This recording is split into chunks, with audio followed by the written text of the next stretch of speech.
ഇന്ന് പരിചയപ്പെടുത്താൻ പോകുന്നത് ഒരു അരമണിക്കൂർ കൊണ്ട് നമുക്ക് എങ്ങനെ ഒരു ഫ്രഷ് അപ്പ് ആയിട്ട് അല്ലെങ്കിൽ ഒരു ഗ്ലോ ആയിട്ട് ഒരു ഇൻസ്റ്റന്റ് ആയിട്ട് ഒരു റിസൾട്ട് വരുന്ന ഒരു ക്ലീനപ്പ് ആണ്. ഇതിന്റെ മെയിൻ ആയിട്ടുള്ള ഒരു കണ്ടന്റ് എന്ന് പറയുന്നത് മറൈൻ ആൽഗയാണ്. അതുകൊണ്ട് തന്നെ ഡ്രൈ സ്കിന്നുകാർക്ക് എന്നതിലുപരി ഏത് സ്കിന്നുകാർക്കും ഇത് ഉപയോഗിക്കാൻ പറ്റും, ഏത് ക്ലൈമറ്റിന് ഉപയോഗിക്കാൻ പറ്റും, ഏത് ഏജിന് ഉപയോഗിക്കാൻ പറ്റും. അരമണിക്കൂർ മതി, നമുക്ക് ഇത് വളരെ പെട്ടെന്ന് തന്നെ പ്രൊസീജിയർ തീരും. പക്ഷെ ഇൻസ്റ്റന്റ് ആയിട്ട് തന്നെ റിസൾട്ട് കിട്ടും. അതൊരു 1 month ഗ്യാപ്പിൽ നമുക്കിത് ചെയ്തു പോവാം. എല്ലാ ഏജുകാർക്കും ഉപയോഗിക്കാം. ഫസ്റ്റ് നമ്മൾ ക്ലെൻസ് ആണ് ചെയ്യാൻ പോകുന്നത്. ക്ലെൻസ് ചെയ്ത് കഴിഞ്ഞു. ഇനി നമ്മൾ അടുത്തത് സ്ക്രബാണ്. സ്ക്രബിൻ്റെ മെയിൻ കണ്ടന്റ് എന്ന് പറയുന്നത് വീറ്റ് ഗ്രെയിൻ ആണ്. പിന്നെ അതിൽ ഹെന്നയുടെ എക്സ്ട്രാക്റ്റും ആ ഒരു പ്രസൻസ് ഒക്കെയാണ് ഇതിൻ്റെ മെയിനായിട്ട്. ഇത് തന്നെയാണ് ഇതിൻ്റെ ആവശ്യമുള്ളതും. നെക്സ്റ്റ് നമ്മൾ സ്ക്രബ് പറഞ്ഞതുപോലെ തന്നെ വീറ്റ് ഗ്രെയിൻ ആണ്.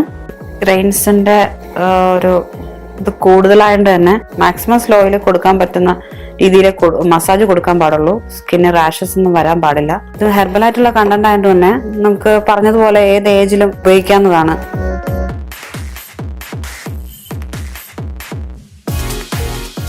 To minutes to 3 minutes scrub ചെയ്താൽ മതി. അത് കഴിഞ്ഞിട്ട് അത് റിമൂവ് ചെയ്യുക. തരികൾ ഒരുപാട് കാണും, ഫുള്ളായിട്ട് ക്ലിയർ ചെയ്യാൻ നോക്കണം.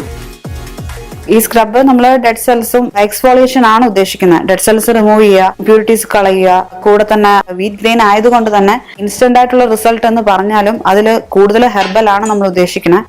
നെക്സ്റ്റ് സ്റ്റെപ്പ് വന്നിട്ട് black heads white heads remove ചെയ്യാണ്. ഇപ്പോഴത്തെ സ്റ്റഡീസിൽ പറയുന്നത് പോലെ നമുക്ക് പ്രശ്നം അല്ലെങ്കിൽ ബ്ലാക്ക് ഹെഡ്സും വൈറ്റ് ഹെഡ്സും അല്ലെങ്കിൽ ആക്നെ പോലത്തെ ഉള്ള കസ്റ്റമേഴ്സിനോ ക്ലയൻസിനോ നമ്മൾ സ്റ്റീം കൊടുക്കാൻ പാടുള്ളൂ. ഇല്ലാത്തവർക്ക് സ്റ്റീം കൊടുക്കണ്ട.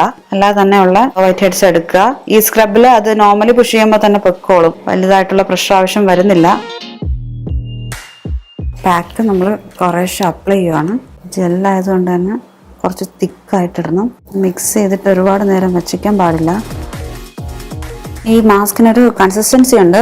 ആ ടൈമിനുള്ളിൽ തന്നെ അത് അപ്ലൈ ചെയ്യണം. ഇല്ലെങ്കിൽ അത് കറക്റ്റായിട്ട് അപ്ലൈ ആവില്ല.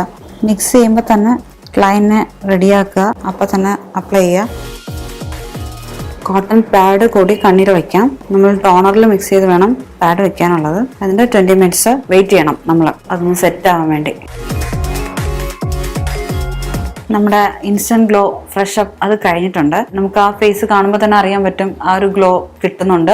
ഏത് ക്ലൈമറ്റ് ആണെങ്കിലും നമുക്കത് ചെയ്യാൻ പറ്റുന്നതായതുകൊണ്ട് തന്നെ ഇപ്പോഴത്തെ ഒരു ക്ലൈമറ്റ് എന്ന് പറഞ്ഞാൽ ഡ്രൈ ആണ്, സിവിയർ കോൾഡ് ആണ്. ആ സമയത്ത് നമ്മളിത് ചെയ്യുന്നതിന്റെ ആ ഒരു ഫീൽ അല്ലെങ്കിൽ ആ ഒരു സ്കിന്നിന്റെ വലിച്ചിൽ അങ്ങനെയുള്ള ബുദ്ധിമുട്ടുള്ളൊന്നും കുറെ ഒരു 25 days ഒന്നും കാണത്തില്ല. മന്ത്ലി വൺസ് ഇത് ചെയ്യാവുന്നതാണ്. അങ്ങനെയാണെങ്കിൽ സ്കിന്നിന്റെ ഹൈഡ്രേഷനും മോയ്സ്ചറും നിലനിർത്താനും ആ ഇൻസ്റ്റന്റ് ഗ്ലോയും നമുക്ക് കിട്ടും.